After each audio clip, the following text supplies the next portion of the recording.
Assalamualaikum warahmatullahi wabarakatuh. Izinkan saya akan mempresentasikan tentang biaya produksi pada mata kuliah akuntansi biaya dengan dosen pengampu Ibu Pustika Yuningpuri SEMSI M oleh Erna Windaryati dengan NIM 22010729199 kelas MJ 502. Pada materi biaya produksi, kita akan membahas tentang konsep biaya manufaktur, metode harga pokok berdasarkan pesanan, dan metode harga pokok proses. Satu, konsep biaya manufaktur. Sebelumnya kita harus tahu dulu apa sih itu biaya atau cost. Biaya atau cost adalah pengeluaran-pengeluaran atau nilai pengorbanan untuk memperoleh barang atau jasa yang berguna untuk masa yang akan datang atau punya manfaat lebih satu periode akuntansi tahunan. Biaya manufaktur disebut juga biaya konversi atau biaya produksi atau biaya pabrik.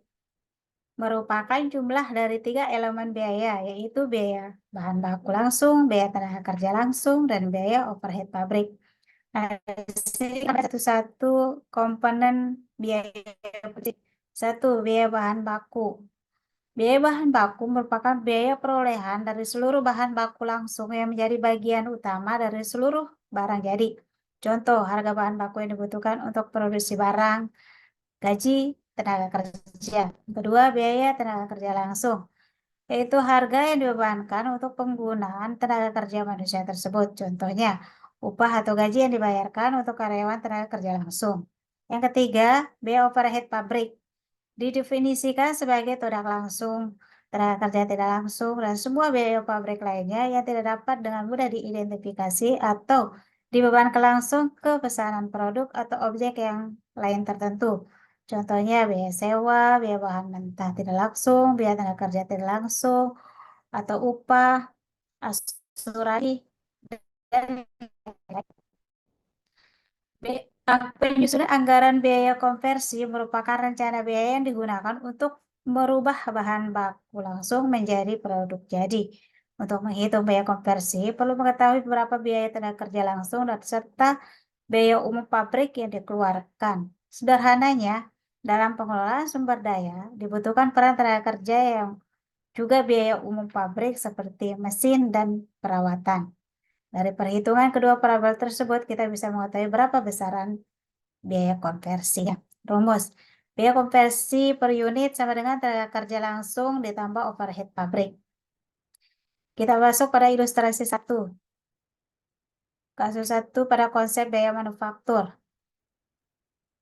Estimasi biaya per unit untuk CNR Inc. ketika perusahaan beroperasi pada tingkat produksi dan penjualan 12.000 unit adalah sebagai berikut. Biaya bahan baku langsung diestimasikan biaya per unitnya $32. Terus biaya tenaga kerja langsung diestimasikan biaya per per unitnya $10. Biaya overhead pabrik variabel estimasi biaya per unitnya $15. Biaya overhead pabrik tetap estimasi biaya per unitnya $6. Biaya pemasaran variabel estimasi biaya per unitnya $3 dan biaya pemasaran tetapnya diestimasikan biaya per unitnya sebanyak $5. Pertanyaan, 1. Identifikasikan estimasi biaya konversi per unit. Yang kedua, identifikasikan estimasi biaya utama atau prime cost per unit. Yang ketiga, tentukan estimasi total biaya variabel per Jawab. 1. Biaya konversi per unit sama dengan biaya tenaga kerja langsung ditambah biaya overhead pabrik variabel ditambah overhead pabrik tetap sama dengan $10 ditambah 15 plus $6 sama dengan $31.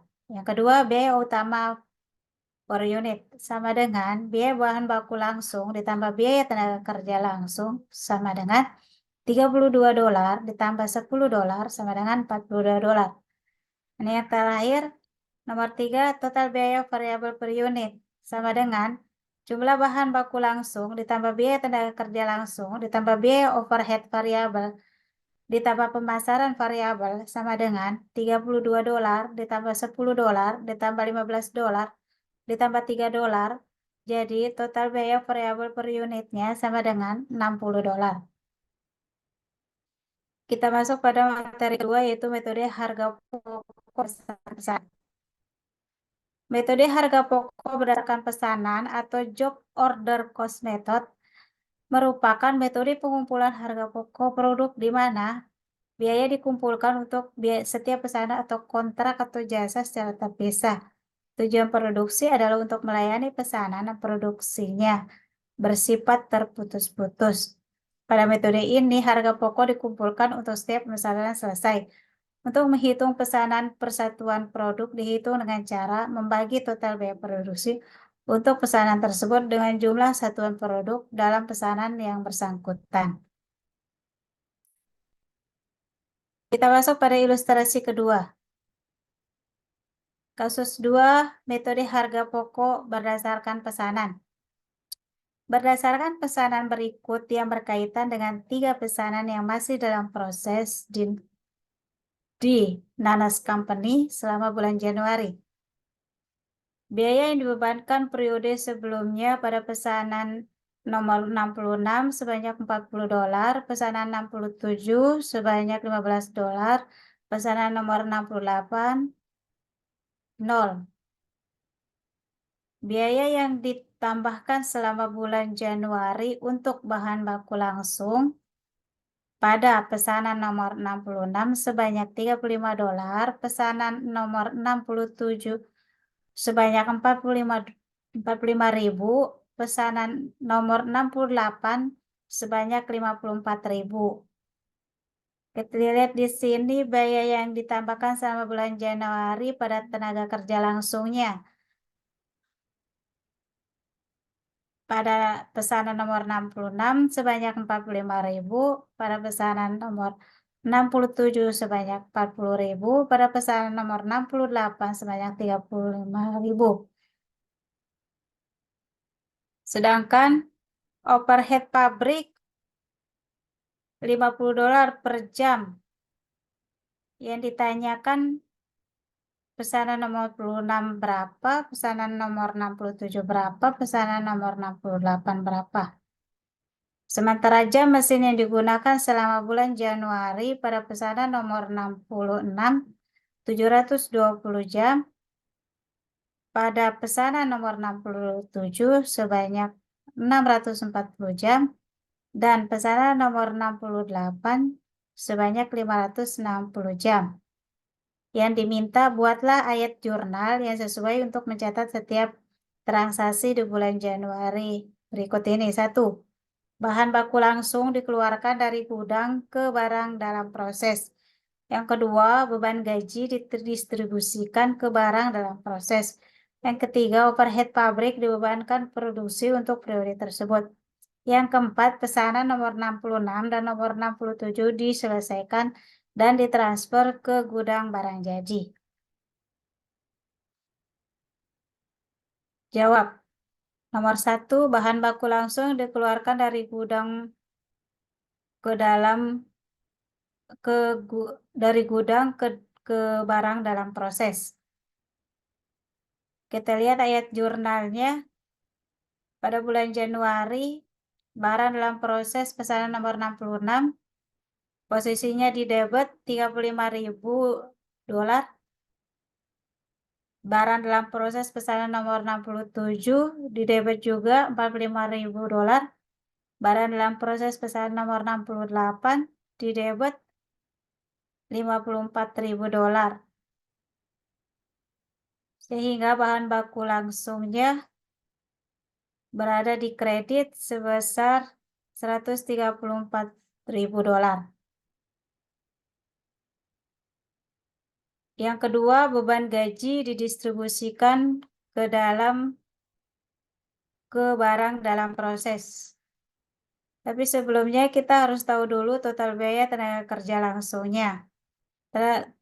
Total biaya tenaga kerja langsung sama dengan $45.000 ditambah $40.000 ditambah $35.000 sama dengan $120.000.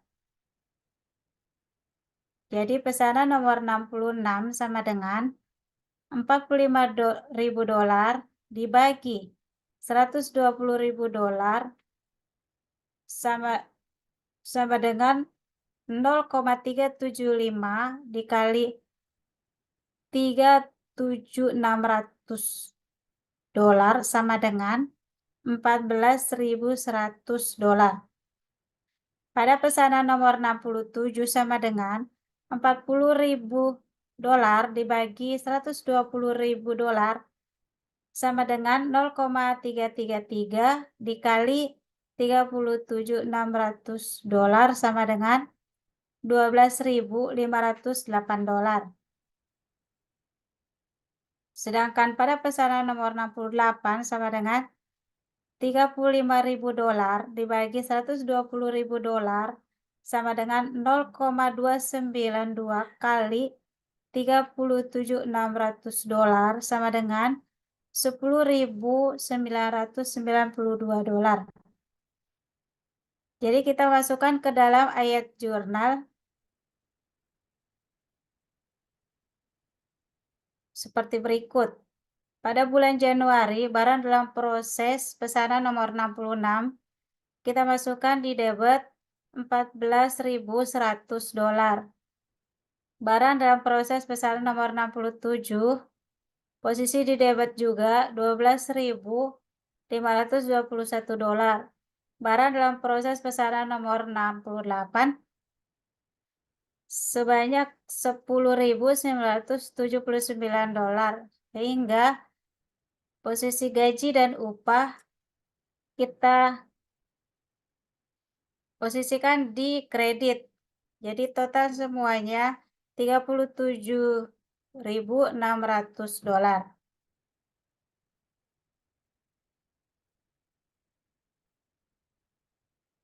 Sedangkan nomor 3, overhead pabrik dibebankan ke produksi untuk periode tersebut.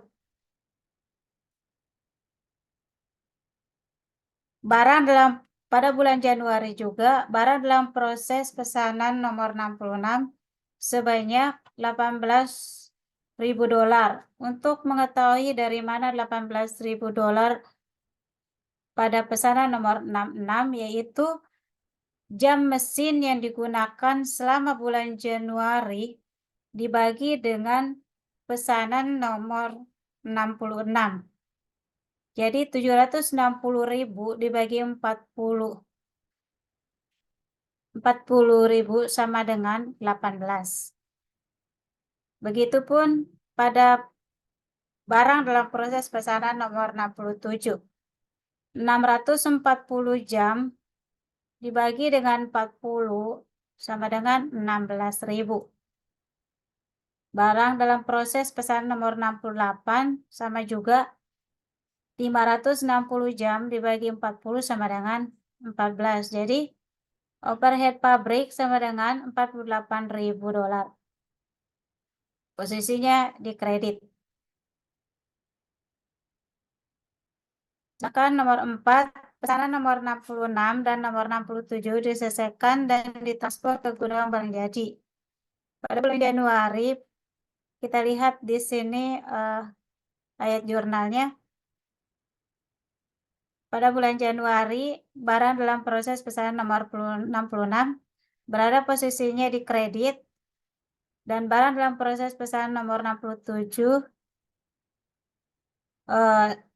barang dalam proses pesanan nomor 66 sebanyak 88.000 dolar berada di posisi kredit.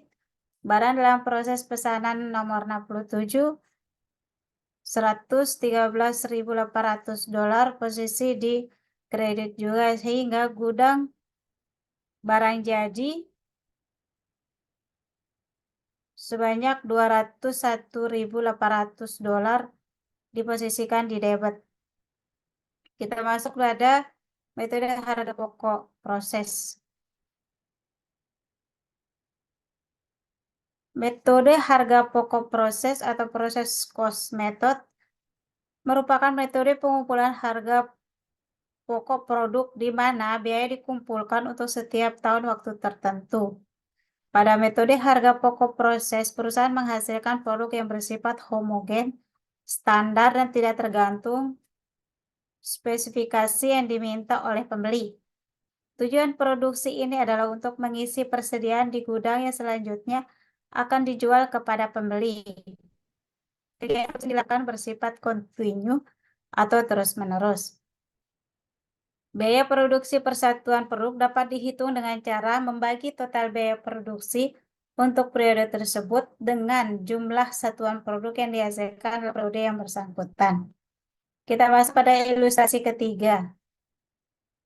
Kasus 3 itu dalam metode Tuller Inc. memproduksi suatu produk di 2 departemen. Produk ini dibuat dari lempengan logam yang dipotong dan dibentuk di departemen pemotongan.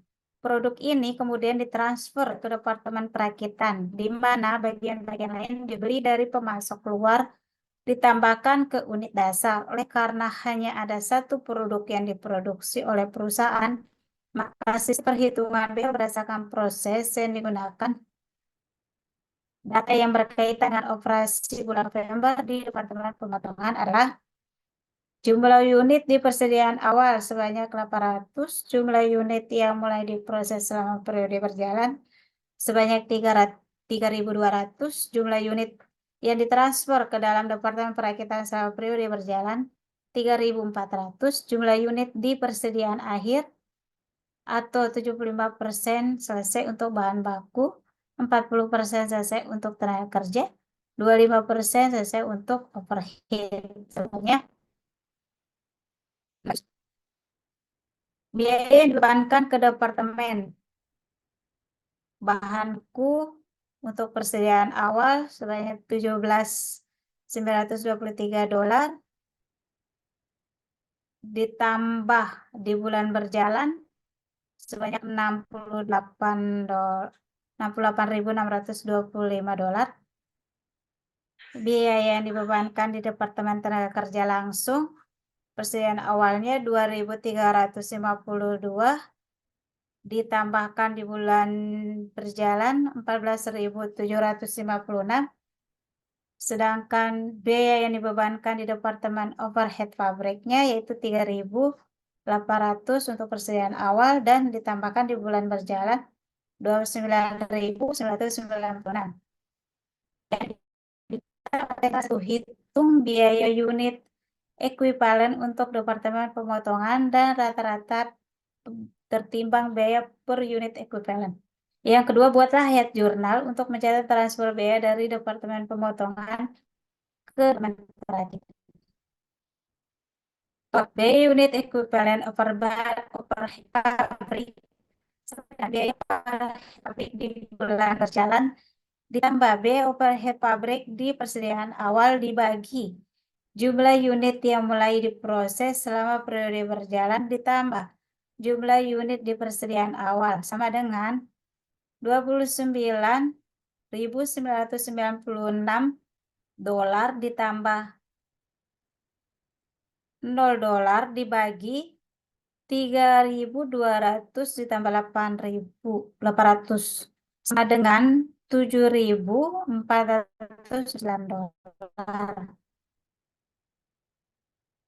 Rata-rata tertimbang unit ekuivalennya sama dengan biaya unit ekuivalen bahan baku dikali persentase bahan baku ditambah biaya unit ekuivalen tenaga kerja langsung dikali persentase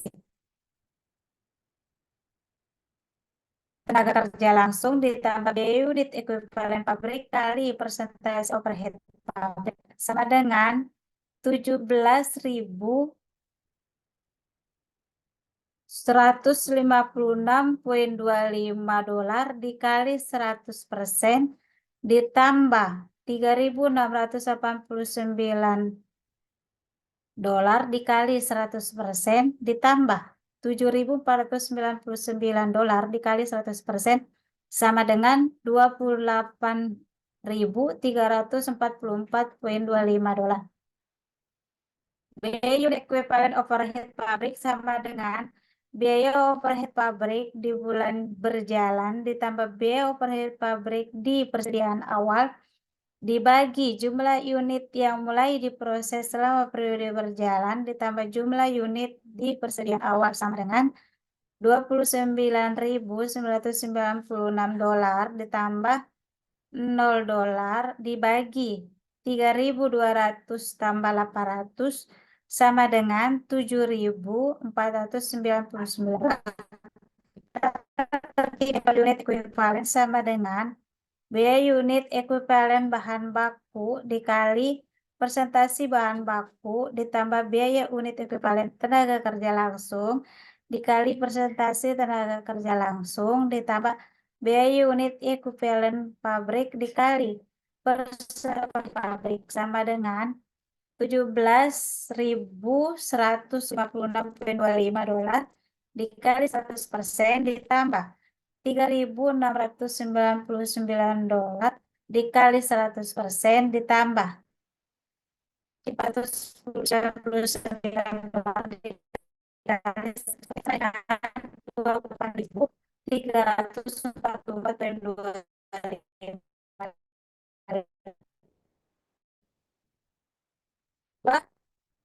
Saya sudah untuk mencara saudara dari perakitan. Dan jadi dalam proses ke departemen perakitan kita pastikan di debit $8.344,25, sedangkan barang dalam proses ke departemen potongan $8.344,25.